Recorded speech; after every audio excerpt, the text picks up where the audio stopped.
Hey everybody, you are listening to the Free Matt podcast, and I almost goofed that one up with a slight dramatic pause like I'm William Shatner. You can never goof things up with a dramatic pause. William Shatner. Shatner with a P, like in case you have a lisp. He is Canadian. I'm What? saying, like, it's a joke. I was like, with a lisp. He is Canadian. I was like, what does that have to do with a lisp? I was like, well, making fun of Canadians. Talking with the lisp, baby, like Dusty Rose. They're Canadians and they're from Canada. Did you know that? You've told me a time or two. Americans are from America. What about the American dream, baby? Americans. People who can. Like, in our country, the people who refuse, Americans. Did you know that? Is that like a Mexican and a Mexicant? Yeah, it's Americans. I can't do that. Enter Robert Rodriguez. Americans. Anyway, off the topic of, let's get off the topic of Canadians, because I got off your mother. But, anyway, that was a 90s joke.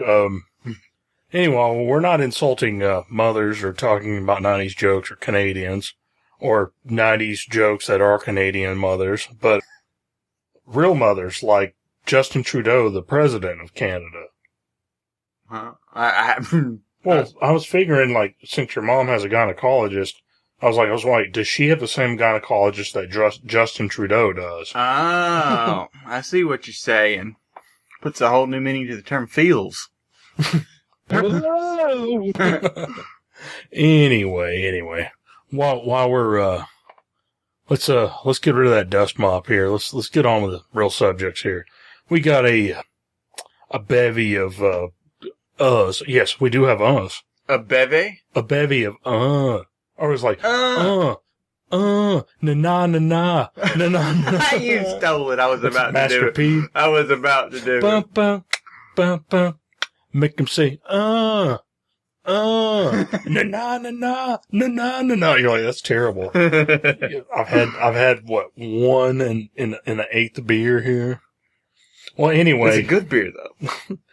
while we're completely off we're off the reservation there. Cherokee Nation, man, they got screwed. But you like that? We're talking about libertarian. Na na na. We're talking about various libertarian topics.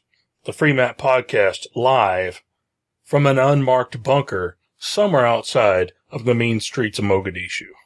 Now that we got that out of the way, let's get on to our first topic here. Round table, baby, round table. From Reason.com. Reason. I love quasi-libertarian political commentary. I think that was May 18th. Yeah, it was May 18th. Robbie Sobe, I'm ruining that. It says, study. Voters worried about political correctness flocked to candidate Trump. And if you didn't know, candidate Trump, not Canadian Trump, but candidate Trump, he ended up president. Mr. Kennedy! Kennedy! Who has nothing to do. Yeah, candidate. Oh, Lord. We'll hit the, as usual, hit the lowlights here instead of the highlights. Support for Trump and opposition to Clinton is especially likely amongst people who feel emotional reactance to restrictive communication norms. In other words, somebody making you feel like garbage and trying to browbeat you into a PC mindset. That's what I took out of it. We'll hit, obviously, back to the lowlights here. It says, take this study produced by a team of researchers at the University of Montana and Syracuse University titled Donald Trump as a Cultural Revolt Against Perceived Communication Restriction. Priming political correctness norms causes more Trump support. This is according to its abstract. Let me see. And I'm going to add this here. It says, in this framework, support for Donald Trump was in part the result of overexposure to PC norms. Nice. Yes. Well played. Confirmed. Meanwhile. That's a SpongeBob for you. Meanwhile. Oh, yeah. It's so uneventful. Meanwhile. Meh. In total, this work provides evidence that norms that are designed to increase the overall amount of positive communication can actually backfire, not bonfire. That'd be cool. Fire. Fire. Settle down. Settle down, babies. Like, those are, by increasing support for a politician who uses extremely negative language that explicitly violates the norm. In other words, somebody who just completely just drops the bomb on PC noise, It's not, you don't know, that's what I'm telling you. That's the point. Yeah, that's kind of our job, isn't it? Yeah. You don't like when I say, like, well, I don't know. I'm telling you. You like that? Huh? There's more where that came from. So later on, I'm going to break down. I'm literally going to take this sheet of paper I'm reading off. I'm going to break down your door. I'm going to shove it in your mouth when you're sleeping. That's how much I like it. It's not very PC to do that either. You're going to like it. You're going to listen. You're going to like it. See, I wouldn't have to break in your house if you just listened to me. Like, oh, I don't know what you're talking about. Just listen, you ass. Here you go. These, in the back to our story here, the lowlights, these findings complement work done by the mathematician Spencer Greenberg, who has a pretty dope name. It's a superhero. It's like, Banana Man. That's Spencer Greenberg turns into Banana Man. As long as Banana Man leaves his hammock alone. Well, he throws banana peels at people off of the roof, and he foils robberies and stuff like that. Mm. He prevents carjackings and other things like that. It's just Spencer Greenberg, which showed that believing, and this is in quotations, there is too much political correctness in this country. Oh, say that one more time. All right, start quotation. There is too much political correctness in this country, end quotation, was the second most reliable predictor of whether a person would vote for Trump, and then in parentheses, second only to being a Republican. You can't, you could try to be your own republic, but believe me, that's kind of difficult. Yeah, I could see that. I mean, and Robbie Soube, he kind of mentioned there was a lot of agreement about the political correctness backlash theory, but there's a lot of criticism. Robbie Soube frequently writes about excess of political correctness on college campuses. Some said he was committing the pundit's fallacy of thinking an issue I care about is something everybody cares about. Somebody else who was an occasional Reason contributor, Jacob Levy, accused him of mapping my list of excesses onto the voting behavior of 80,000 very low information voters in 3 states, which is really nice. It's a large pool in limited geographical area. It's like deaf one-armed people, and they all have, deaf one-armed people who live in the Oklahoma Panhandle. That kind of narrowing down. But we've got 25,000. They just happen to like Crystal Light. They prefer Crystal Pepsi. Ew. It's just clear Pepsi. That's all it was. It's a dirty secret, folks. I don't remember liking it, though. Guys, I'm going to give you guys a dirty, dirty secret. Crystal Pepsi, it's just clear Pepsi. It's Pepsi without coloring. And you're like, there's going to be riots in the streets. Like, no, he's a heretic. I never liked it. Are you gonna fly down to Mogadishu and haul me out of here? It's we live in a lawless country for a reason. Good luck. Hey, this is a libertarian paradise. People aren't gonna haul me away. I got a feeling you'll buck it. You gonna pay you money to come get me? Chicken shits. I'm not gonna edit that out either. Don't. No, don't. But anyway, folks, on the Rat Clint here, poorly acquainted answers and what have you like that. I'm gonna look. Let me level with you. There's a bunch of people who looked into it and they said, There's some people who backed him up and some that didn't. Yes, roughing the papers. It says voters can simultaneously, number one, dislike Trump's bigotry. Number two, dislike Dems harping on it. 3, perceive that Dems used to care about white working class, now only care about minorities. 4, mistrust Republicans on class, but perceive Trump as different. And that was a Grossman. I guess this is one of the researchers, which is somebody that cited the Montana-Syracuse study also, I believe. But it was strange that it was just a paid advertising Clinton campaign repeatedly raised these issues and endlessly replayed Trump's statements. That made their ad campaign a vast historical outlier compared to prior elections. They screwed up what worked before. How do you do that? Well, you figure out what they did before and then not do it. Oh! Like, what do we do? Let's do something completely different. It worked. Hey, are the winning lottery numbers 665? Yeah. Well, why don't we play 612 then? But the winning numbers are 665. Why don't we play something different? They could win. But we already know the winning numbers. So? That's about right. Yeah, Lord. I know we're just looking at like these little, like, the quick hints, but it's funny. It says,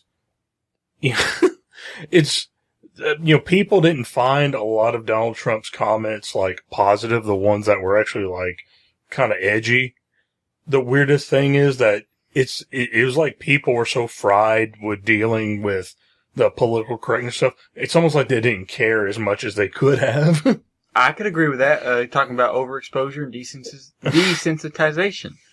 It was like hitting the ribs like 4 times. Don't mention ribs. Not your ribs, like a cow's ribs. Still. Like Rocky. I didn't see Rocky show up to your house. Shoot, he may. See, Rocky would know better than to come to Mogadishu. He may as well have. I feel like I got a chest burster on my left side. Oh, and we do pay for our own health care in Mogadishu. Well, it's cheap enough too. Because we have the free market. Bitches! I paid with a chicken. My doctor also is the local butcher. I don't have he gave me a really good discount on removing one of my kidneys. Anyway. But who will build the roads? My roads! Well, the doctor will. We paid the doctor to build roads. He builds roads, too. I actually had a competing company with him. Did I tell you that? No. Yeah, I competed with him. I used to build roads. Okay, how'd it go? It's fine. People paid me to build a road. I did. Okay. That's where your roads come from. Makes sense It's my to me. roads. Hey, we even get like you can pay money and we'll name it. Like our main highway used to be like called the Mogadishu Highway. No, it's called Road. Road 1. Number 1. Road. Anyway, the present study suggests that the communication norms that are designed to increase the amount of positive communication may ultimately backfire on political figures like Donald Trump. Figures who do anything but increase the amount of positive communication. His emergence should serve as a lesson for students of cultural change and deviance. He is not the first and will certainly not be the last example of popular figures emerging in response to restrictive norms, and the present work illustrates specific psychological processes that help us better understand why that occurs.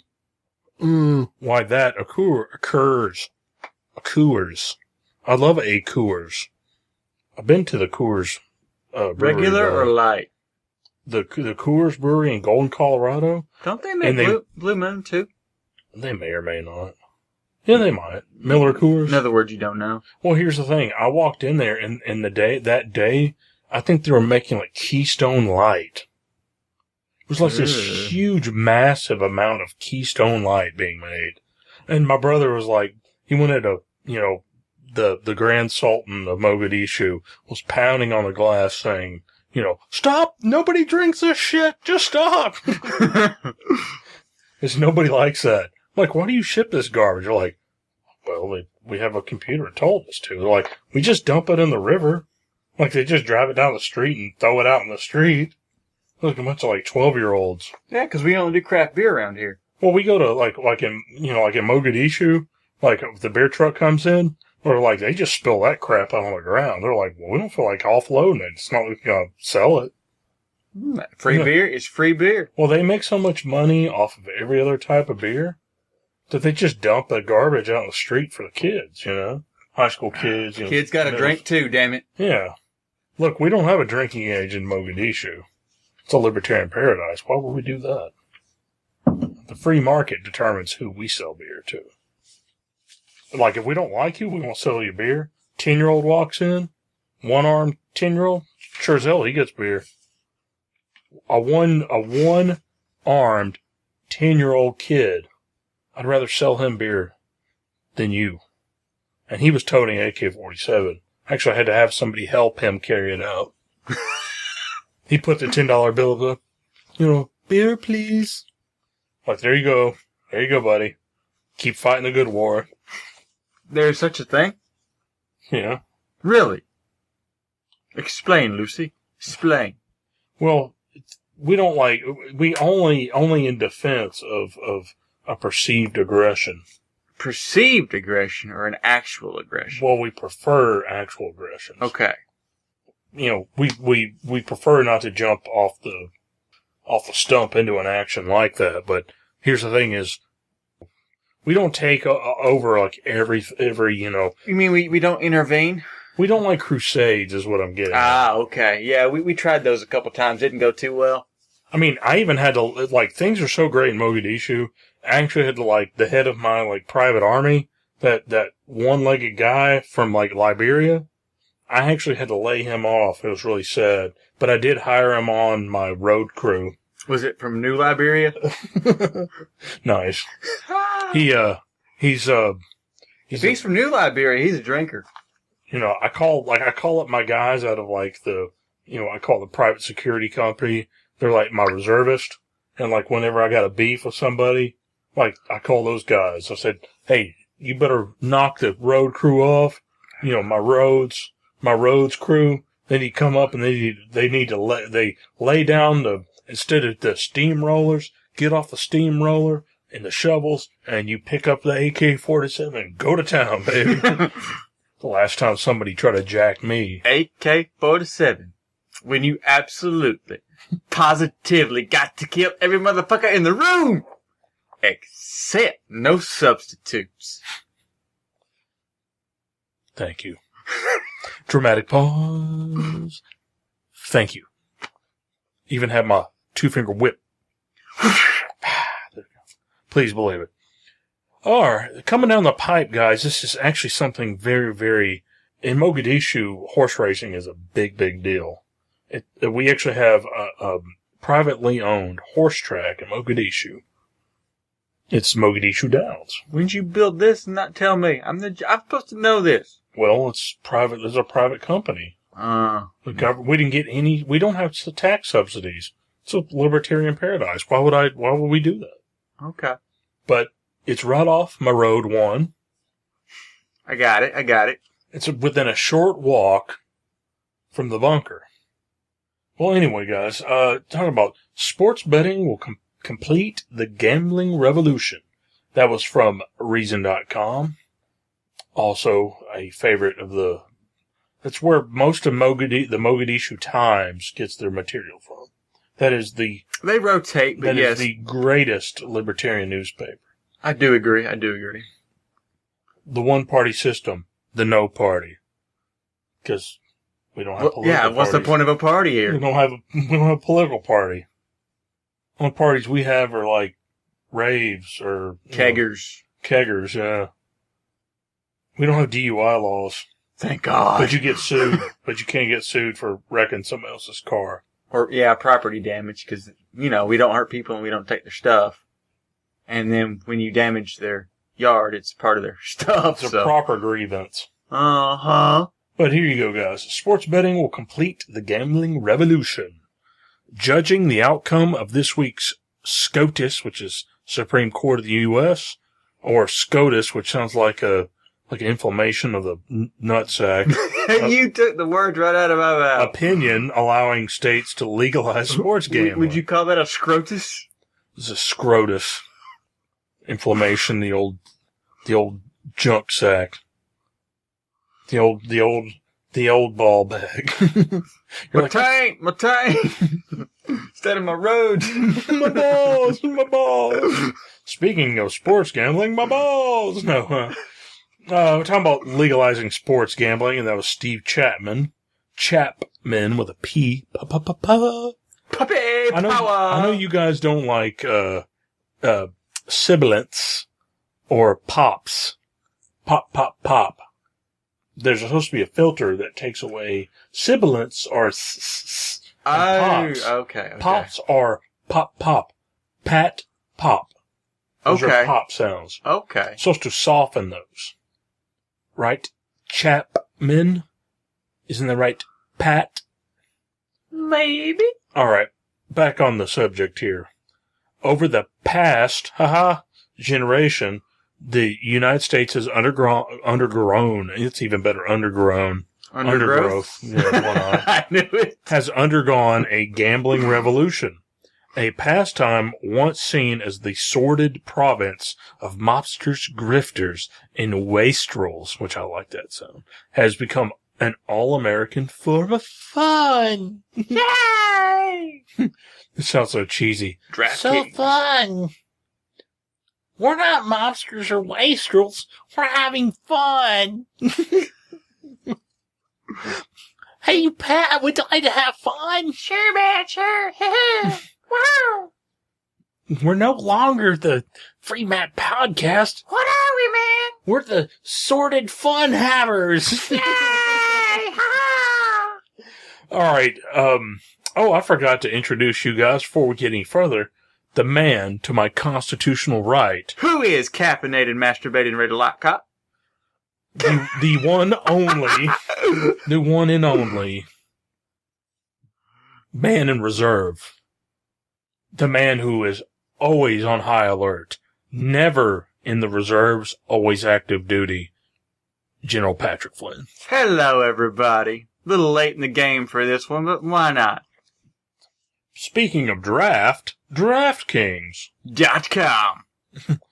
Not a sponsor. We accept sponsors. Like, you guys are lame.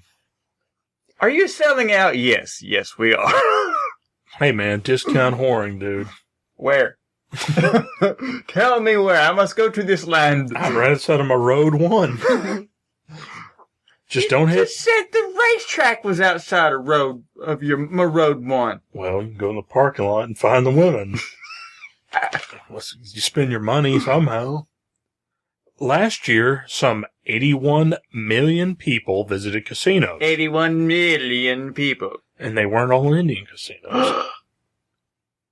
No, I don't know. I don't know where. I mean, if they're Indian casinos, it's on you. I mean, I don't have any beef with the Indians. I'm not actually being politically correct about the Indians.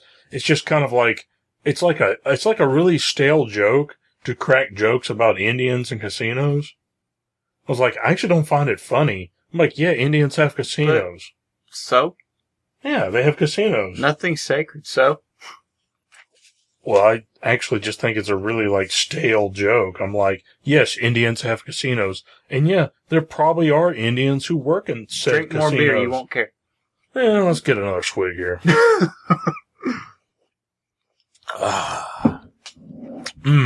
Refreshing. Tastes like freedom. And yes, that was out of Straight to Ale's glass. Straight to Ale is the unofficial beer of the Free State of Somalia. But the beer itself is a horny goat. Please believe it.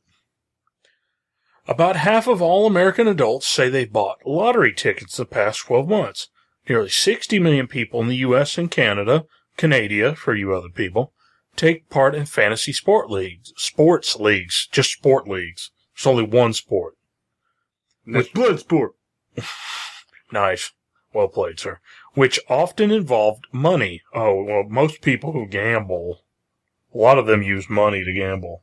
Like, come on, put a shoe. Man, I got a shoe on number 12 to win. Shoe. Like, sir, we don't accept shoes. We only accept money. How about this watch? I got a belt. Hey, man, I want a pair of pants and I said, I'm going to put a shirt and a pair of pants on number 2 and 3 exacta. I want to box it too. Well, you got to throw in some socks to complete that. Okay, here's a pair of socks. I could see it. Which would be funny. Or like this guy with this big pile of clothes. Or like, every motherfucker loses. I got clothes. All right. Let me see. Gambling is a diversion that effortlessly soars over categories of age, gender, income, race, and political party. Quick note. Yours truly does like playing the ponies at the Mogadishu Downs. I thought it was playing the ponies at the pony. I'd actually love that. If they had like kiosk, like a digital kiosk for gambling at a place like that, I'd love to be able to go to any place and they'll have a gambling kiosk. And we have it. Like the technology's there. Like our laptop has that much. Your phone does. Like I'd love to be able to stop at like Buffalo Wild Wings, like, gamble, like, let's put $5 in there and bet on the 4th round of a championship fight, Right. Spot bets and garbage like that. I'd love it. Mandatory minimums. Pick 3. Like, pick the 3 winners, the 3 fights. You are all in on this, aren't you? You're damn right, man. Man, my nose is growing right as we speak. I'm loving it. It's like Pinocchio. So Pinocchio lies, his nose grows. It's like politician lies, his head grows. Dickhead. That's what I was about to say. Good job, Richard. Which head are we talking here? Speaking of Richards, it says religious objections are not necessarily dispositive. The joke in Utah is, these are quotations, Catholics don't recognize birth control. Jews don't recognize Jesus. Mormons don't recognize each other in Nevada. Because they like to put that money down.